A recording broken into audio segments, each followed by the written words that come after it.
Bueno, chicos, ahora vamos a ver las clases de textos narrativos, ¿sí? Ya hemos venido viendo qué es el texto narrativo, qué características tiene, ahora vamos a ver sus clases. Dice que los textos narrativos relatan hechos reales o fantásticos.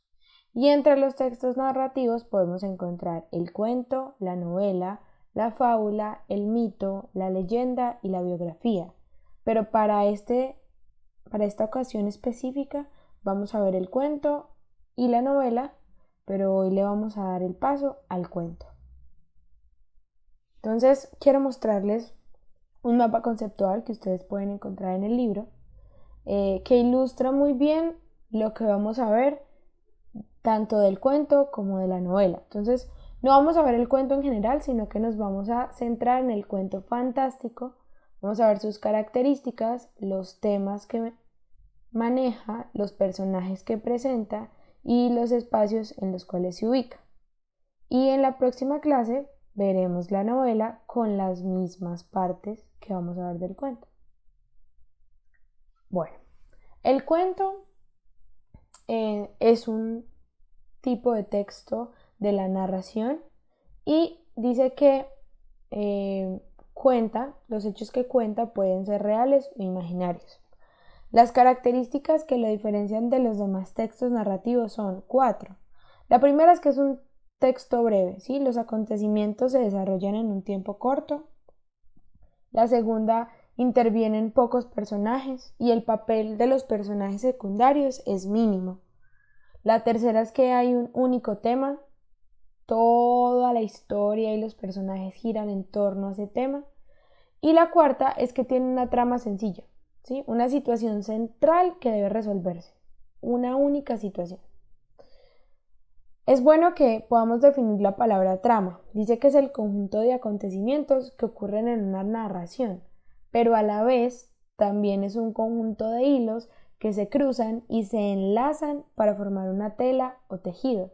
Entonces la pregunta que quiero dejarles es ¿en qué se parece la trama de un tejido a la trama de un cuento? Bueno, ahora sí nos vamos a centrar especialmente en el cuento fantástico.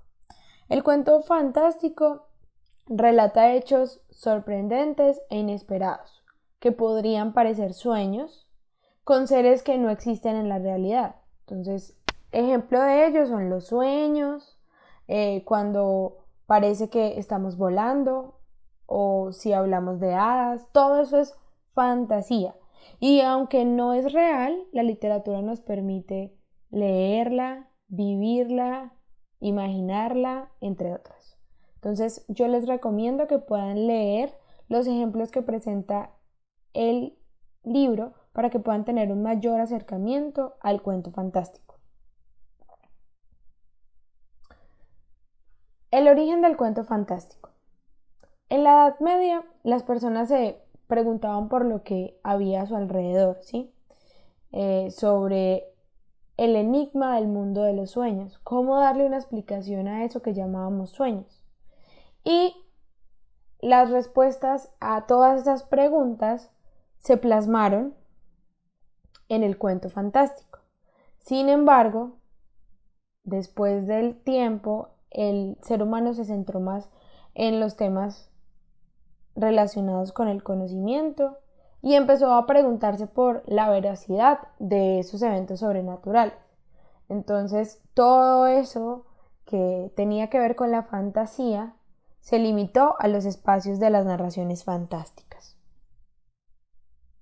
Ahora, el cuento fantástico presenta unas características. Una de las principales es que lo que ocurre en los cuentos fantásticos se ubica entre el sueño y la realidad. El lector utiliza herramientas para ubicar el escritor, el narrador, utiliza herramientas para ubicar al lector entre el sueño y la realidad. Entonces el cuento fantástico deja esa incertidumbre, si es real o si es fantástico. Entonces, el lingüista y teórico literario Betan Todorov se encargó de diferenciar tres aspectos, que es lo fantástico, lo extraño y lo maravilloso. Resulta que lo fantástico es ese juego entre la realidad y los elementos sobrenaturales. Entonces, muchas veces para el lector puede ser difícil establecer si es real lo que está ocurriendo o son productos de sueños o la locura, como en Alicia en el País de las Maravillas. Lo extraño muestra cosas irreales, increíbles, pero que tienen una explicación lógica, o sea, los puede hacer posibles, como en el caso de El almohadón de plumas. Y lo maravilloso presenta lo sobrenatural como parte de la vida cotidiana, como se puede notar en las historias de Harry Potter. Bueno, asimismo, el cuento fantástico presenta unos elementos, ¿sí? Que deben tener unas características especiales para ser parte del cuento fantástico. Entonces, el primero que vamos a ver es los temas, ¿sí? En el cuento fantástico, la trama obedece a circunstancias poco frecuentes, no comunes, inventadas por los autores, pero se presentan como si fueran verdad, como si fueran normales. Entonces, como los sueños, las alucinaciones, los hechizos, la vida sobrenatural, la demencia y las apariciones. Entonces aquí nos explican específicamente sobre las apariciones, cómo en esas narraciones se presentan de una manera específica y representan personajes específicos en el cuento fantástico. El segundo elemento son los personajes. Los personajes, por ese carácter fantástico, el narrador los dota de características inusuales y extrañas.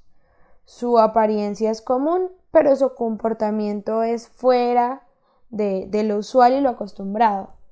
Y entre sus ejemplos encontramos vampiros, ogros, duendes, brujas, monstruos.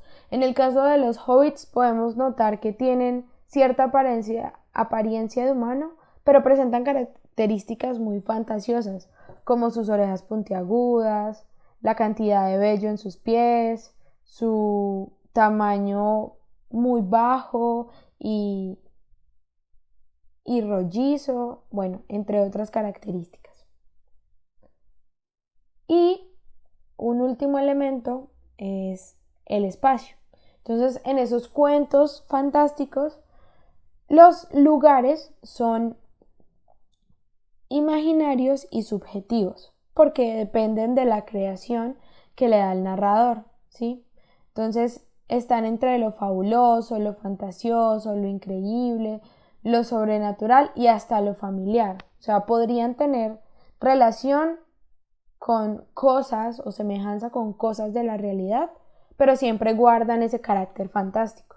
Entonces, un ejemplo de estos es Lilliput, que es la isla de los viajes de Gulliver. Aquí nos dicen dónde está ubicada, cuánto mide, quiénes lo habitan, de acuerdo con la creación fantasiosa del autor de esta historia. Y estos serían los elementos del cuento fantástico.